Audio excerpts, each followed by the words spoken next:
Taib. Inilah hal-hal poin-poin yang harus kita ketahui ya, sehingga kita tahu kondisi kita ini untuk futur sangat mudah ya, untuk futur sangat mudah. Maka kita senantiasa waspada ya dalam menghadapi tatkala kita sedang futur. Taib. Bagaimana cara kita untuk mengurangi futur atau tatkala kita mengalami futur, apa yang harus kita lakukan? Ada beberapa hal yang mungkin harus kita perhatikan agar kita tidak cepat futur, dan kalau kita futur kita segera memperbaiki diri kita ya.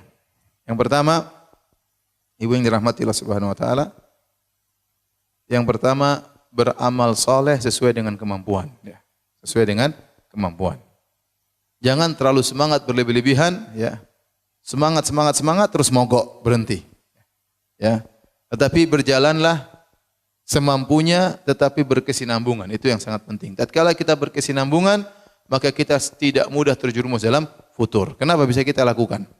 Tapi kalau kita semangat berlebihan, akhirnya kita terjungkal sendiri. Dan itu banyak saya lihat. Orang mungkin baru hijrah, orang mungkin baru semangat luar biasa. Semangat tahu-tahu terjungkal. Entah berapa tahun kemudian kita enggak benar lagi tentang dirinya. Berapa tahun kemudian kita dengar lagi dia sudah tidak berdakwah. Berapa tahun kemudian kita sudah dengar lagi dia sudah tidak bersedekah. Berapa tahun kemudian kita dengar lagi dia sudah tidak ada pengajian di rumahnya, misalnya. Kenapa? Karena dia waktu semangat luar biasa berlebih-lebihan, imannya belum bisa sinkron dengan semangatnya. Sehingga saking semangatnya, kemudian dia mogok tiba-tiba. Dan itu bahaya. Ya. Oleh karenanya Nabi SAW bersabda, "Khudhu minal amali ma tutiqun." Kerjakanlah amal yang kalian mampu kerjakan. Fa inna Allah la yamallu hatta tamallu. Sungguhnya Allah tidak bosan sampai kalian yang bosan. Kemudian kata Nabi, wa ahabbus salati ila Nabi sallallahu alaihi wasallam ma duwima alaihi wa in qallat. Dan salat yang paling disukai oleh Nabi sallallahu alaihi wasallam adalah yang paling kontinu meskipun sedikit ya. Dalam hadis kata Nabi sallallahu alaihi wasallam, wa habbul a'mali ila Allah adwamuha wa in qallat. Bahwasanya amalan yang paling dicintai oleh Allah adalah yang paling kontinu meskipun cuma apa? Sedikit. Kita tahu tidak semua ibu-ibu ya imannya tinggi kemudian semangat tiap hari saya baca 7 juz. Saya rasa enggak mampu ibu-ibu ya.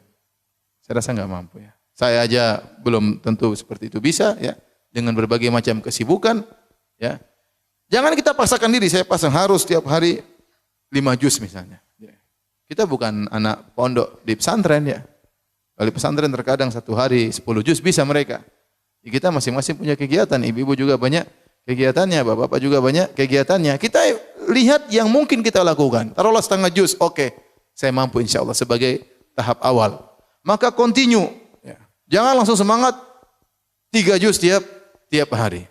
Tahu-tahu 3 juz terus tahu apa? KO. Ya. Habis itu enggak lagi ya. Enggak lagi baca Quran. Ya. Ya. Mulailah baca-baca yang lainnya. Dan itu terjadi ya. Dalam satu hadis, ya dikhulun Nabi sallallahu alaihi wasallam zata yaumin fil masjid. Satu hari Rasulullah SAW masuk ke masjid. Fa idza hablun mamdudun baina sariyatain. Tiba-tiba Nabi melihat ada tali yang terikat antara satu tiang dengan tiang masjid yang lainnya. Faqala ma hadzal hablu? Ini tali apa kata Nabi sallallahu alaihi wasallam? Qalu hadza hablun li Zainab. Ini tali milik Zainab. Buat apa? Dia pasang tali antara tiang dengan tiang. Fa idza fatarat ta'allaqat. Dia salat kalau dia capek dia pegang tali tersebut. Subhanallah, semangat ibadah. Dia salat kalau sudah capek dia tetap salat berdiri sambil bergantung kepada tali tersebut. Faqala Nabi sallallahu alaihi wasallam, ya, hullu, lepaskan tali tersebut. Liyusalli ahadukum nasyatahu. Hendaknya seorang salat dengan semangatnya. Fa idza fatara falyaqud. Kalau dia capek ya salat sambil duduk. Kalau dia capek salat sambil apa? Duduk. Salat sunnah kan boleh sambil duduk. Jangan maksakan diri akhirnya berdiri itu sudah saking capeknya tetap bergantungan kepada apa? Kepada tali. Ya ini dilarang oleh Nabi sallallahu alaihi wasallam karena ini beribadah yang berlebih-lebihan. Oleh karenanya waktu ada 3 orang datang kepada Nabi sallallahu alaihi wasallam, kemudian 3-tiganya bercita-cita untuk beribadah yang banyak. Satunya berkata, "Inni la usholil lail wa la anam." Saya ingin salat semalam suntuk, saya tidak mau tidur. Satu berkata, "Sa'asum wa la uftir." Saya ingin tiap hari puasa dan saya tidak berbuka. Yang satu berkata, Ini saat tazilun nisa, saya enggak mau nikahi wanita-wanita, mengganggu saja. Akhirnya kata Nabi sallallahu alaihi wasallam, kamu yang ngomong begini, kamu yang ngomong begini, kata Nabi, inni la atqakum lillah wa akhsyakum. Aku adalah orang yang paling bertakwa kepada Allah dan yang paling takut kepada Allah. Walakinni usolli wa anam, tapi saya salat dan saya apa? Tidur. Wa asumu wa uftir, saya berpuasa dan saya berbuka. Wa atazawwajun nisa, dan saya menikahi para wanita. Faman raghiba an sunnati falaysa minni. Barang saya benci dengan sunnahku, bukan dari golonganku. Jadi Nabi memberikan contoh ibadah sesuai dengan kemampuan masing-masing. Kita mungkin tatkala baca sejarah sahabat ibadahnya luar biasa, ya, itu dia imannya sudah tinggi. Kita jangan langsung tiba-tiba pengin niru dia. Kita enggak mampu. Ya.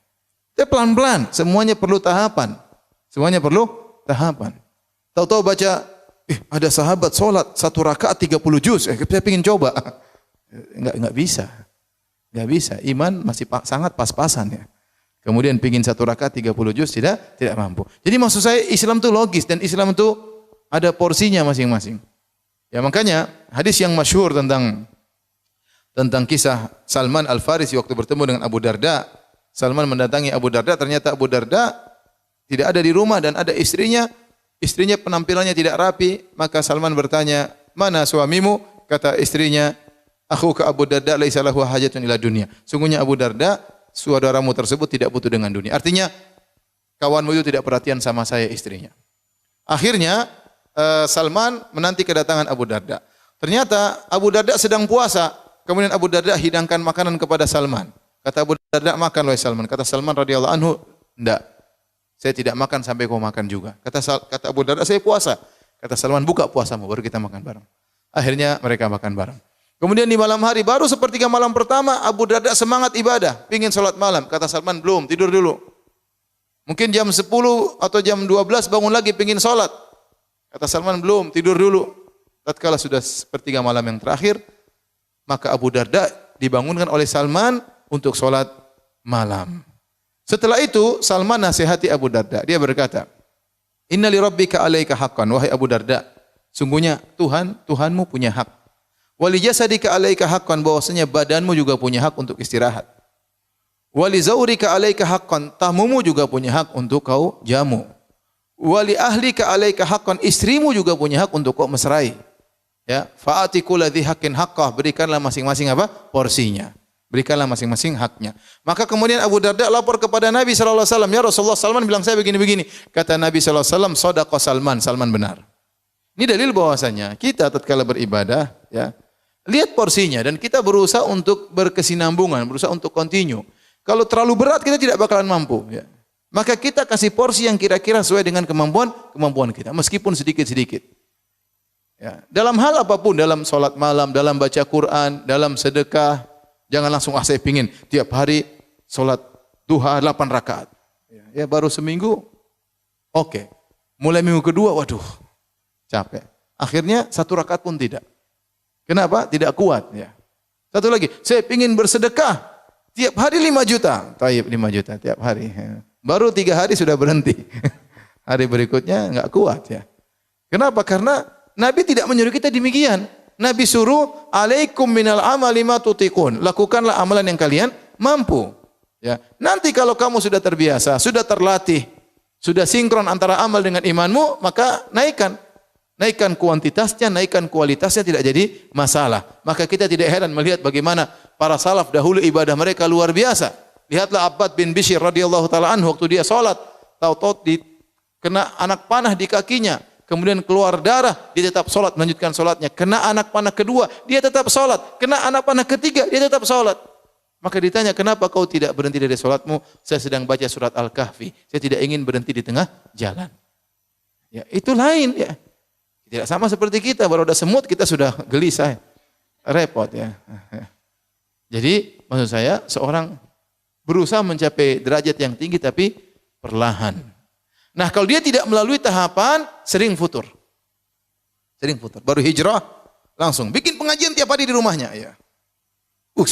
Haram, haram semua Buya, enggak usah pengajian. Ini pengajian bikin saya tidak bisa hidup begini caranya. Ya. Kesini enggak boleh, kesana enggak boleh, jalan-jalan enggak boleh, beli ini enggak boleh, enggak boleh. Udah buyar pengajian. Ya pelan-pelan ya ukhti, pelan-pelan. iman kita enggak kuat, pelan-pelan. Rasulullah suruh apa? Bertahap. Karena kalau kita langsung semangat, terus-terusan, saya bukan ngajarin ibu malas-malas, ya enggak ya.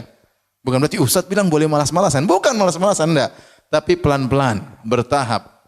Jangan langsung kenceng, voltase tinggi, akhirnya meledak. Enggak kuat. Ya. Maka ini diantara hal yang membantu kita untuk bisa bertahan tidak futur.